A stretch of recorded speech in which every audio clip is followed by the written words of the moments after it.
Oh. So here's what I was going to talk to you about, Joe. This is I'm going to start a fire. All right. Because I can. So with this new, so I went ahead and spent an ungodly amount of money on some equipment and cables, right? Not ungodly. It was like $5,000. And that, I realized what it also allows me to do, Joe. It allows me to switch between 16 channel sources here at the main listening position with the touch of a button. So I thought, why don't I go to Cedia and talk to all these guys from Trinov and Storm. Audio Control has a brand new 16 channel processor. We'll get all these 16 channel processor guys and have them send them here, and we can A/B all these things and do a processor shootout. We have you come the day before, and we'll do magic beans, so it's an even playing field on all of them.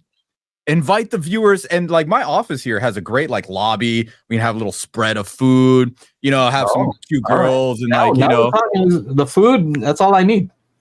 Food, maybe some wine. I met some new people that have a winery, so I might do a little promotions thing, and I can move the desk. We can move the desk out of here, and have like 3 seats or 2 seats or whatever, and boom.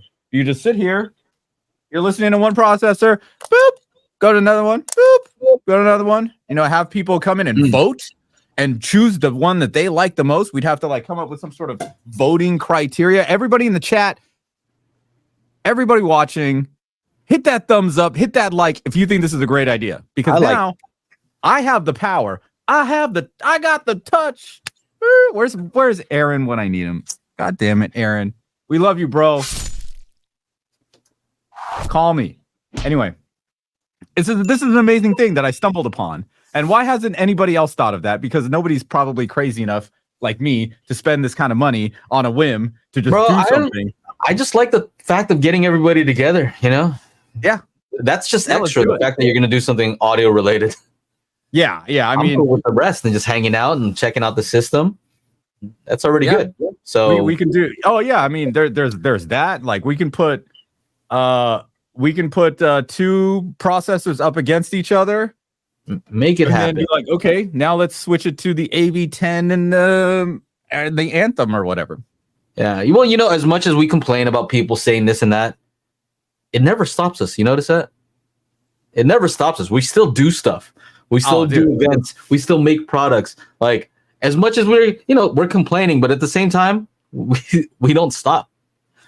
All right, so none of these guys are going to stop us from doing what we're going to do, which is I think for you guys. So they Joe, they don't actually want us to stop. You know why? Because they run out of ideas to steal. Wait, no, that was the wrong. Had an audio EQ shootout. Yeah, I wanted to participate in that. Remember that call? The problem with that, Don, is that they didn't want to choose a winner because they were too loyal to the brands, and they didn't want to like. We got a whole song and dance of why. I wanted to do a shootout and have people vote. Give people a piece of paper and then vote and then tally them, and whoever wins. And if Magic Beans comes in last, then that's what it is. All right, that's what I wanted to do. But they were like, no. And so we're not actually talking about an audio EQ shootout, Don.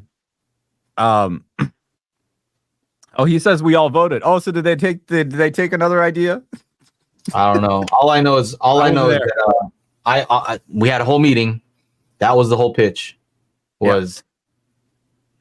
I wanted to do a comparison. So he said room one.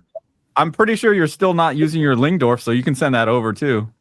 we can check that one out. Yeah, he said room perfect 1. I can believe that. I like the method that they use. There's certain things that I like about it. A lot of it is, some of it is similar to what we do with Magic Beans. There's other parts that are different. You see, but they won because Magic Beans wasn't there. Don, here's the thing, though, Don. We're not going to run what's inside the processor. We're going to make it an even playing field and do magic beans on all of them so that we can actually tell the difference. No? You don't want to do that? We could do multiple ways. Okay, let's just say this. I have experienced, many different AVRs. Okay. You are even more, right? Yeah. So AVRs, I have the NAD T778, multiple Denon AVRs, the HTP1. I have this tone winner. You want to know the biggest difference? The biggest difference is the experience of using them, right? When you go do all the features work? Does CEC work? Does what does the volume look like? What does the menu system look like? What is the auto level matching and delays? Does it work well? Right? Does it have DIR? Like these, it's all software based is the experience, right? Most of the difference that you experience is software based. And then with Trinov, it's very different because now you're doing stuff on a computer. So, Magic Beans does level the playing field, but still, you still have to use the thing, right? So I think what would be interesting is to see somebody actually trying to use it and you'd be like, oh, this one is kind of weird to use, But sound-wise, once you have them dialed in properly, right? So this tone winner does a pretty bad job of auto-correcting, like level matching and delays. But guess what? I can run Odyssey, let's say, and if Olive changes that tone winner, I can copy all the settings. Oh, I can copy the settings from Dirac, right? This is the amount of delay. These are the levels, and copy those settings exactly. It's just a matter of certain things do it better out of the box. And I did a poll to see what people chose, why people chose a certain brand of AVR or processor over another, and most of it, 38% had to do with room correction. Sure. That makes total sense. Yeah. I like the idea. As far as whether they should all be calibrated using their own thing, I think it should be that all of them have the same. We'll use the same target curves for all of them, but all of them can have their own features as far as this one does remapping. Okay, take advantage of that. But at least have the same target curve, and then we could do it with just stock Let each one do its own target curve out of the box, right? And see which one wins there. I think it'll be a cool situation. We can just mess around. There's a lot of testing. A true test would be testing everything about it. Yeah. But that would take days. So we'll try to find something that's kind of fair. It's not so hard to switch between different profiles anyway. Anyway, it'll take a while to set up. It's not the easiest thing to do. No. I just had that idea about 2 hours ago. So I didn't write it down. Thank goodness I remembered to talk about it on here. I like it. Yeah. I like it. Make sure to check out our audio-only version of the podcast at anchor.fm/Daily HiFi, or just go to your favorite podcasting service and search for Daily HiFi.